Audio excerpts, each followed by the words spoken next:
Well, hello, Minder patrons, and we're going to get into a commentary on this fall painting, fall color. I will have a few areas where I slowed it down so I can comment a little more in detail about things. What was interesting about this to me was that it was sort of an experiment. I haven't done a lot of masking over color. So as a lot of paintings start, I started with questions. How light can I make the background? How dark? And I didn't really know how this is going to work. I'm just trying to put colors in regions where I thought my subject matter is going to be. Warm colors. I'm working with Indian yellow, scarlet pyrrole, maybe a little azo orange in places, pyrrole red, but in very muted tones. I'm going to get some Indian yellow involved here, and a little cobalt violet to mute it. So I knew I wanted a very sunny, bright foreground, and I wanted some bright fall color that will stand out against the background. And I wanted dark surrounding tones to the tree, the main bright colored tree there you see, and again that's some scarlet pyrrole being shoved in there. So yeah, very experimental in a lot of ways.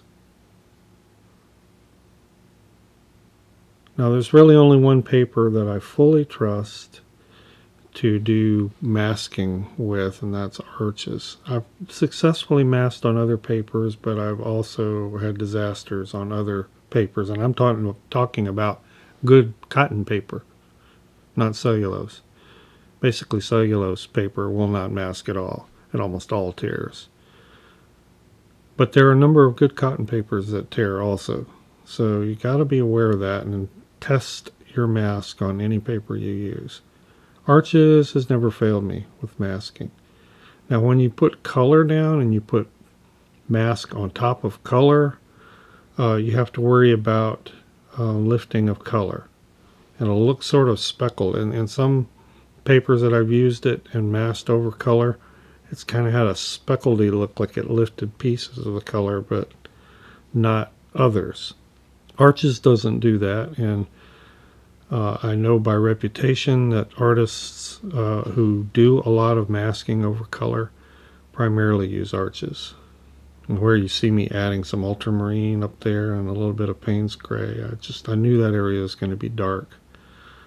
I'm on too much of an incline here. I really should have flattened this out, and I ended up having to blot to keep it from running down and destroying my nice red tree background there.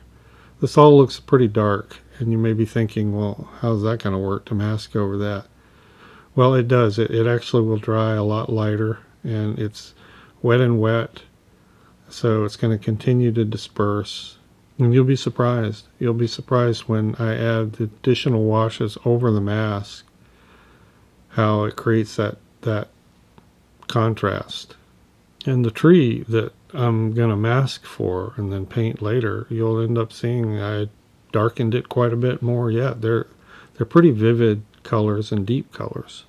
Now here I'm just drawing out the tree, and I didn't get into a lot of detail in drawing, but I did want to figure out my composition on this triple trunk. This is the frisket I'm using. I'm actually trying this for the first time, this Dr. Martin's frisket. It actually is a very, very good mask, and the biggest question that kept getting asked on YouTube was, why did I switch? Well, I knew that this mask dried clear. I didn't think that would be a biggest problem as it was, and I just didn't like the fact I couldn't see as it was drying. Even as I was applying it, it was starting to dry, and it dries clear, and I wanted to be able to see the mask. So midstream, I ended up switching to this PBO drawing gum, which is great. It dries gray, and you can always see where it is. I'm liking the fact that Dr. Martin's mask was clear. I think that would work great on white paper over a drawing. But here over color, didn't work. So I used my ugly brush. You saw that little funny looking brush, and I just bounced that on the surface. Now what I'm showing you here is you can see how some of that gray is not dry over there to the right. See the lighter colors in the thicker globs? That's not dry. When it all dries, it turns a darker gray. And I just wanted to show you that real quick. Obviously I let it dry before I got to this phase. So now I'm painting the darker tones that are going to go around that tree and behind the triple trunk, sort of deadish tree to the left. It's really fun. I'm just doing a lot of dabbing, azo greens, some phthalo green, and earth green. I think it's an earth green.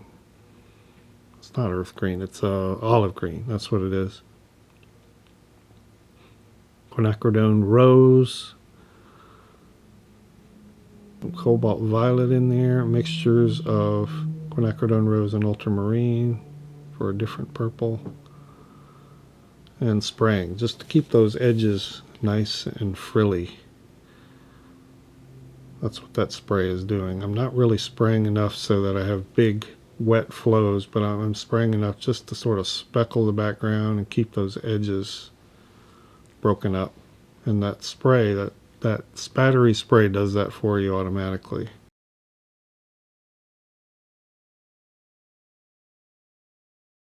Here's some Pyrrole red.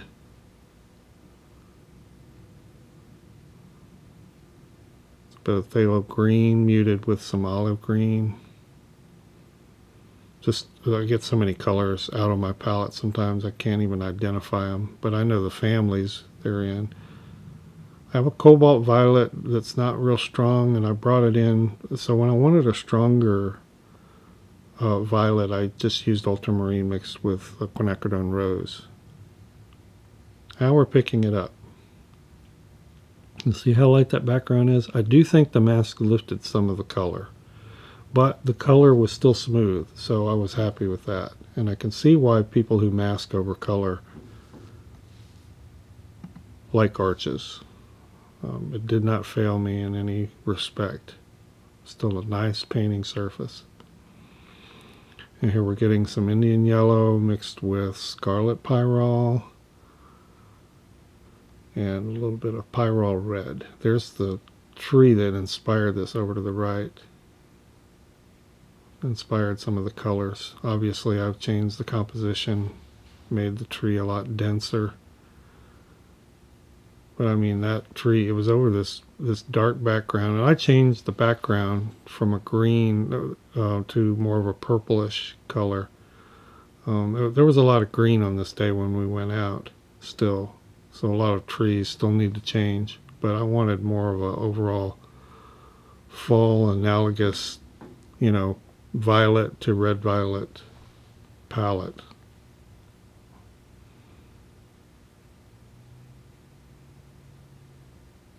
I'm just really dotting in a lot of this color, but as I dot more of it in, it all starts to mix wet and wet, and that's fine. That's what I wanted. But it's not so wet that it, fills the area. And I made sure to leave enough little white spots for highlights. These dark tree trunks are the ones to the right, which I have first put in. It was mainly sepia and cobalt violet. I slowed this area down. This was much faster on the YouTube video, and I wanted you to just see. This is a way I treat a lot of tree trunks, especially light ones. So I'll just paint in very light washes or water, and then come in with wet and wet charging.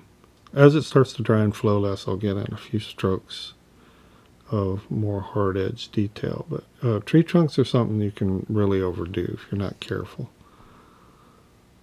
And also, I don't want to obliterate that nice light tree value that's coming forward and standing out against the background. So, the lighter branches over there, I really didn't think it was going to work. Maybe didn't think that I had enough of them masked. I really thought I was going to have to go back in with gouache and paint some more of them. But the amount that I masked and how thin and fine they turned out with masking surprised me. It did work out. I did a lot with that rubber masking applicator, color shaper applicator. But I also did some, I don't think it was on the video, I also did some with a dip pen.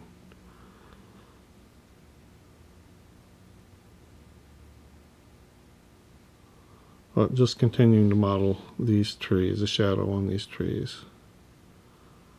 This is just something you have to be careful of when you are doing light subjects over a darker background. You don't want to take away all the value, the bright value of those trees.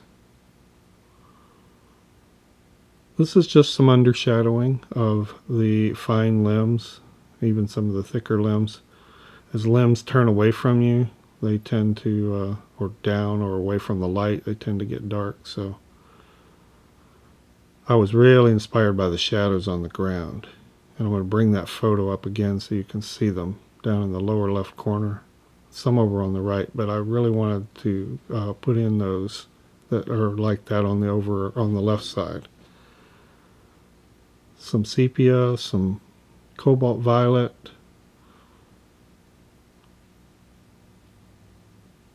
and just shadowing, weaving that foreground in and through those background grasses and underbrush.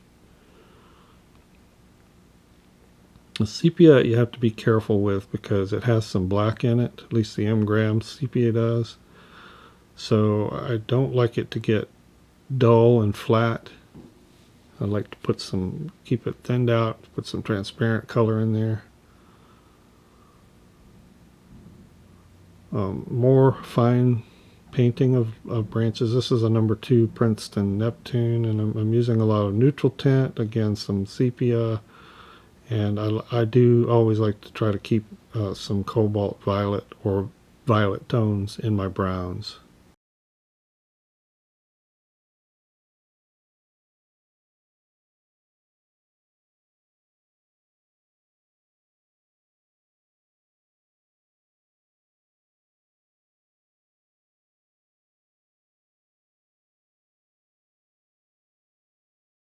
You can see how also shadowing under some of these light branches helps them pop a little more.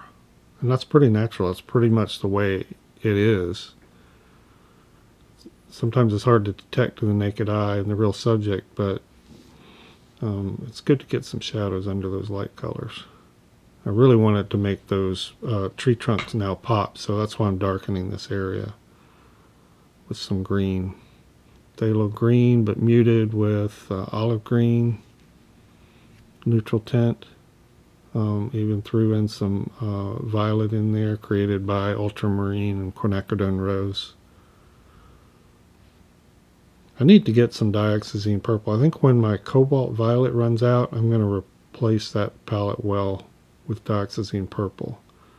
Cobalt violet is nice. Love the color. It's just a bit weak. I like a purple that has a stronger tinting strength. Now putting in these shadows on that reddish orangish tree are very satisfying. This is where you really get the pop.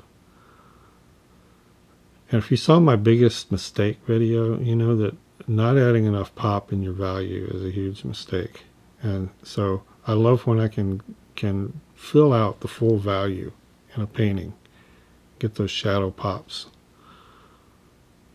Always be mindful of your light, which direction it's coming from.